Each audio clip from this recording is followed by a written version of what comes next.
diajarkan dan dilakukan oleh Yesus adalah memberitakan Injil, Bapak Ibu. Untuk itu Yesus datang ke dunia ini, menyelamatkan Bapak Ibu dan saya. Misinya, tujuannya untuk apa? Memberitakan Injil. Maka untuk itulah dia menantang para murid-muridnya dengan mengatakan, ikutlah aku. Aku akan menjadikan kamu menjadi penjala manusia. Jadi Bapak Ibu dikasih oleh Kristus. Kalau Tuhan kita Yesus Kristus sudah memberikan teladan, maka kita juga harus mempraktekkan apa yang sudah diteladankan atau dimodelkan oleh Tuhan Yesus. Sekali lagi Bapak Ibu, kenapa jemaat kita enggan, takut, malas memberitakan Injil? Karena mereka melihat, Bapak pendetaku aja nggak berani beritakan Injil. Ya bagaimana mungkin kita bisa menuntut jemaat? Ayo Bapak Ibu, kita harus rajin beritakan Injil. Berkuar-kuar kita tiap minggu di mimbar mengatakan ini, tapi kita tidak pernah mengajak mereka turun ke lapangan. Kita praktekin, kita perlihatkan kepada mereka cara tak beritakan Injil. Tanpa itu kita lakukan, mereka akan bilang, ah Pak Pendeta, Ibu Pendeta, omong-omong saja. Bapak Ibu dikasih oleh Tuhan Kristus. Kalau saya mengajak mahasiswa menginjil, saya tidak hanya jago mendorong, apalagi hanya jago melatih mereka, tapi saya bawa mereka turun ke lapangan.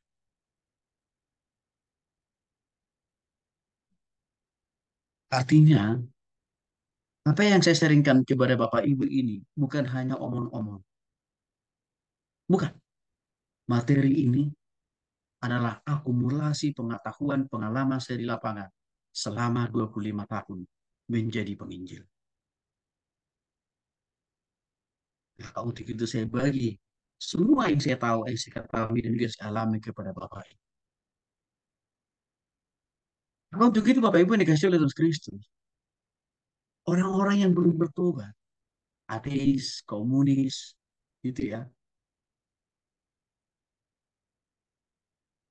mereka kan tidak pernah datang ibadah di gereja kita.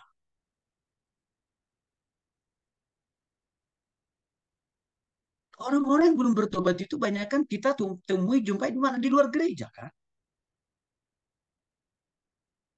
Maka memang salah satu tugas kita itu adalah harus memberitakan Injil keluar dari gereja memang. Karena kalau kita hanya berharap dan menunggu mereka datang ke gereja kita, dengan nama gereja aja mereka sudah alergi. Belum lagi kalau mereka sudah dicakoki dengan berita hoax tentang pemahaman dan pemikiran yang keliru tentang gereja kan Bapak Ibu. Belum lagi mereka banyak dipertontonkan dengan perilaku oknum-oknum pendeta yang belum bertobat. Itu makin tertutup buat mereka untuk tertarik datang ke gereja. Apa yang harus kita lakukan? Kita harus keluar untuk memberitakan Injil, Bapak Ibu.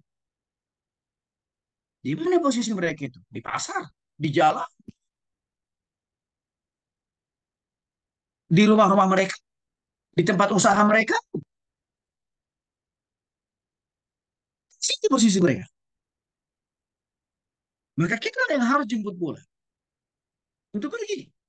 Mendekati mereka, berkomunikasi dengan mereka. Inilah yang saya lakukan berpuluh-puluh tahun Bapak Ibu sampai sekarang.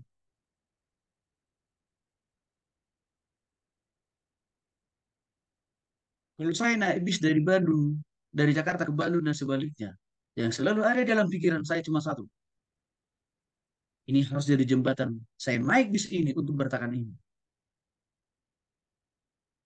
Maka setiap kali Bapak Ibu, saya dari Jakarta ke Bandung dan sebaliknya naik bis. Saya gunakan kesempatan itu untuk mendekati orang di sebelah saya. Saya ajak kenalan, kita ngobrol dari hal-hal yang bersifat umum, tapi ujungnya memberitakan Injil kepada dia. Sama Bapak Ibu. Kalau saya naik kereta api, sama. Saya gunakan kesempatan itu juga untuk memberitakan Injil. Dekati setiap orang di samping kiri kanan. Tentu tidak langsung jangan menghakimi. Tapi kita tanya dulu, dia mau kemana? Itu menjadi jembatan komunikasi. Lama-kelamaan terbuka juga. Maka Bapak Ibu yang dikasih Yesus Kristus, Kalau kita mengaku Yesus itu adalah Tuhan kita, kalau kita mengatakan Yesus itu adalah Bapa kita, dan kita mengklaim kita adalah anaknya, seharusnya kita harus juga melakukan apa yang dilakukan oleh Bapa kita, oleh Tuhan kita. Dalam hal ini apa? Memberitakan Injil.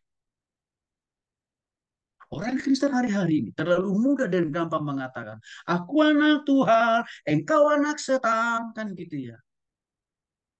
Tapi melakukan apa yang Tuhan Yesus lakukan, nonsen. Pertanyaannya, siapa yang anak Tuhan dan siapa yang anak setan? Saya yakin kalau anak Tuhan, dia harus melakukan persis seperti apa yang Tuhan lakukan, Bapa lakukan. Itu anak Tuhan yang benar. Maka untuk itu Bapak Ibu, kita ini kan anak Tuhan. Mari kita lakukan salah satu bagian daripada keteladanan yang dilakukan dan dipraktekkan oleh Tuhan kita, Bapa kita, yaitu apa? Beritakan Injil. Yang ke-10, tidak bisa dipungkiri. Terlalu banyak jiwa alias tuayan yang Tuhan dengan sengaja perlihatkan di sekitar kita. Untuk itu dalam Matius pasal 9 ayat 37 bagian A mengatakan, maka katanya, kata Yesus kepada murid-muridnya, tuayan memang banyak. Apa maksudnya di sini Bapak Ibu? Mayoritas. Orang-orang yang belum bertobat pada Kristus, yang belum menerima Yesus sebagai Tuhan dan Juru Selamat secara pribadi, masih lebih dominan Bapak Ibu dibanding kita-kita seperti ini. Mungkin persentase kita itu cuma 10% yang belum bertobat terima Yesus. 90% loh Bapak Ibu. Artinya apa? Yang 90% itu adalah tuayan. Alias apa? Jiwa-jiwa yang harus kita injili Bapak Ibu. Maka tidak salah. Tuhan menentukan kita menjadi kelompok yang paling kecil di Republik ini. Dibanding saudara kita yang lain. Ada misi baik. Ada tujuan baik dari Tuhan untuk semua itu Bapak Ibu. Memantakan kepada kita. Hei, yang 10% yang sudah mengaku engkau sudah bertobat, terima kasih kata Tuhan Yesus. Lihat itu, 90% sengaja saya berikan di samping kiri kanan. Untuk apa engkau injili?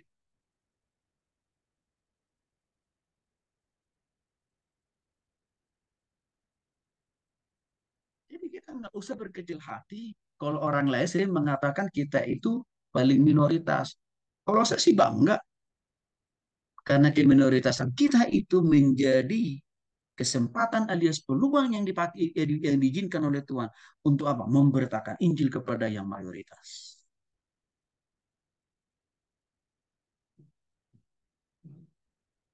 Maka harus kita gunakan Bapak Ibu yang dikasih oleh Yesus Kristus setiap pelayanan kesempatan itu untuk melayani, memberitakan Injil kepada orang. Sekali lagi, kita harus pergi. Jangan hanya beraninya berkhotbah di belakang mimbar Bapak Ibu. Ya cukuplah 1 minggu kita di belakang mimbar kan gitu. Tapi Senin, Selasa, Rabu, Kamis, Jumat cari jiwa lah. Pergi keluar dari belakang mimbar itu. Pergi keluar dari gereja kita. Ngapain? Beritakan Injil.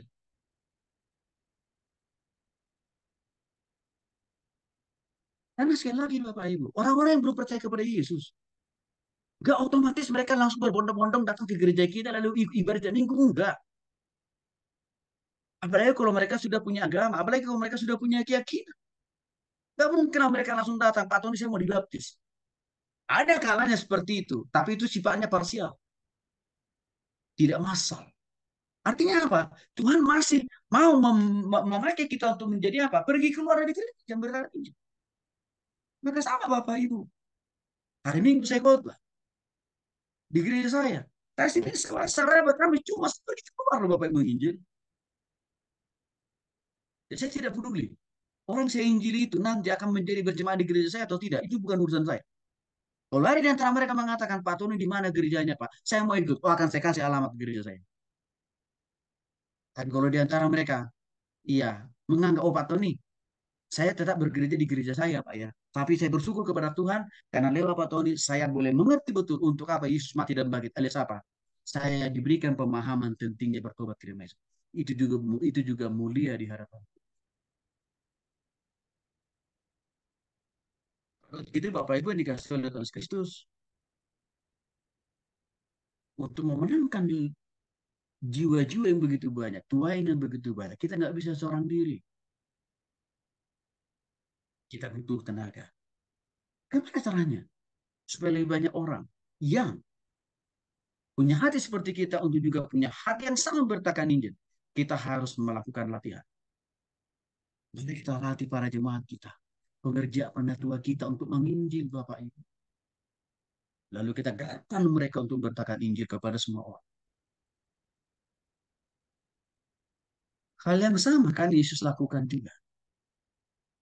Di samping dia menginjili dan memuridkan orang para muridnya, tapi dia juga melatih para murid-muridnya. Tapi dia tidak hanya sekedar memuridkan dan melatih para murid-muridnya. Dia mendampingi para murid itu untuk pergi ke lapangan. Mencari jiwa-jiwa yang terhilang. Lalu mendorong mereka untuk memberitakan Injil.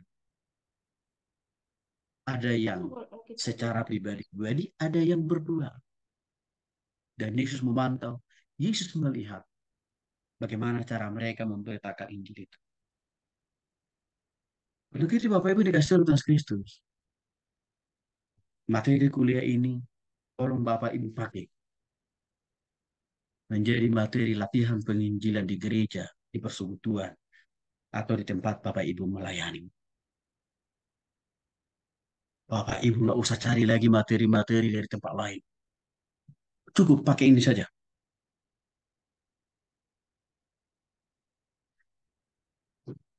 Bahkan di luar itu, saya berharap banyak. Dengan Bapak Ibu ikut mata kuliah ini.